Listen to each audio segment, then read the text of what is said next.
Alright, what's going on, everybody? Let's see, I got the M4 here. We're going to do some loadout builds based on what I've been using and what I feel is best, works best for me.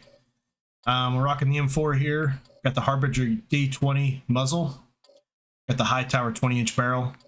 The F-Tac Ripper 56, 60-round mag, and the Slogger 3.4X optic.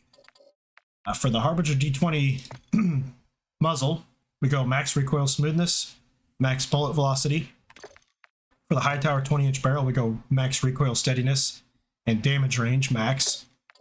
F-Tac Ripper 56, we do max recoil stabilization, max aiming idle stability.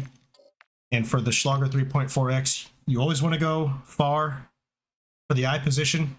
And then this is personal preference, but I prefer aim down sight speed. I don't really feel like there's much benefit to the flinch resistance personally, but max aim down sight speed. That's the M4.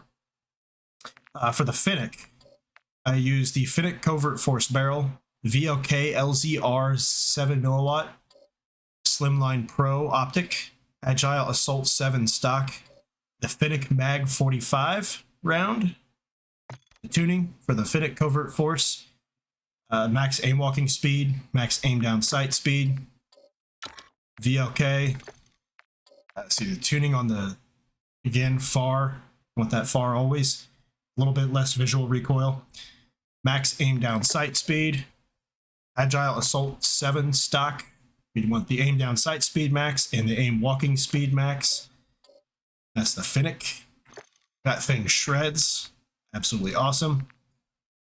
Taq56. We have the RF Crown 50 muzzle.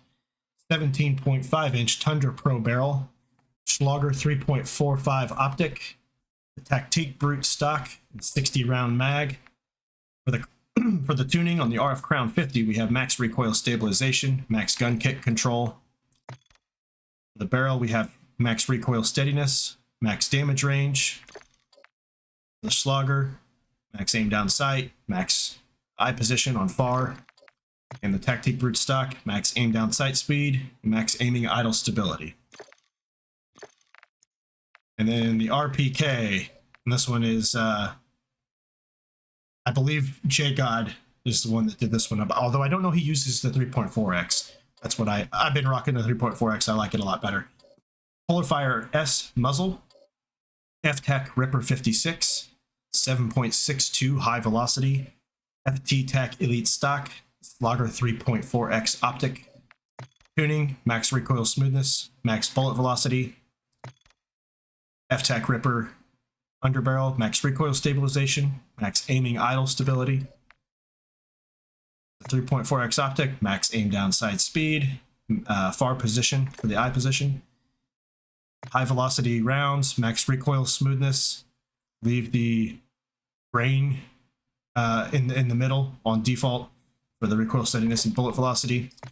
And then the Elite stock, max aim down sight, max aiming idle stability.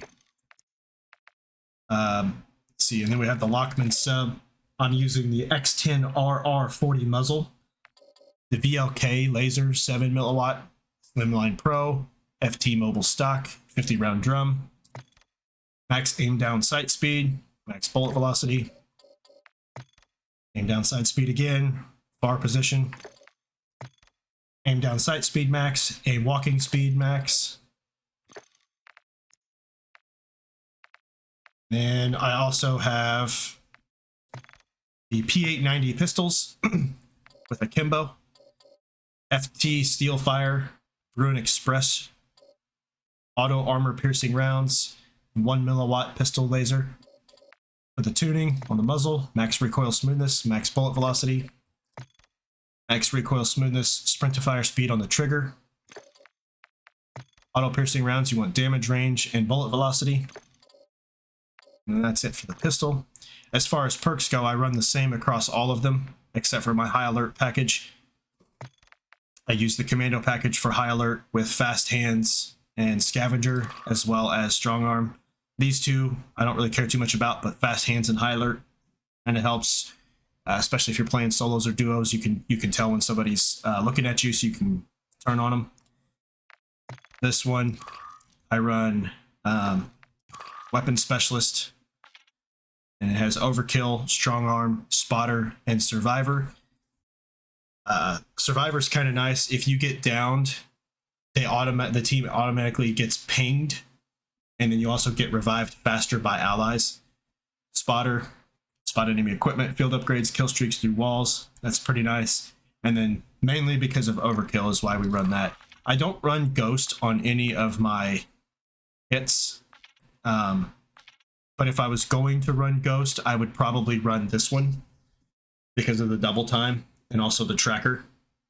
And then Spotter is actually pretty nice. You don't get caught off guard by proximity mines or C4. And you can also spot, if you're running through an area where a loadout drop has already been spotted, you can see the crate, even though it's not marked on the map anymore. And then it just depends on what I want to do. I have flash grenades and Simtex on all my kits, except for my high alert. I use a heartbeat sensor. Been thinking about switching back over to drill charges just because they're good for people who are camping and you can get them out of the building. Another good option is thermites. Don't see too many people using throwing knives right now, probably just because the TTK is so fast to begin with. There's no reason to really instantly down somebody without using ammo. So if that ever changes, we might see a comeback to the throwing knives. That is it. Yeah, go ahead and like the video if you appreciate all the information. If you like the builds, yeah, thanks for stopping by. Thank you.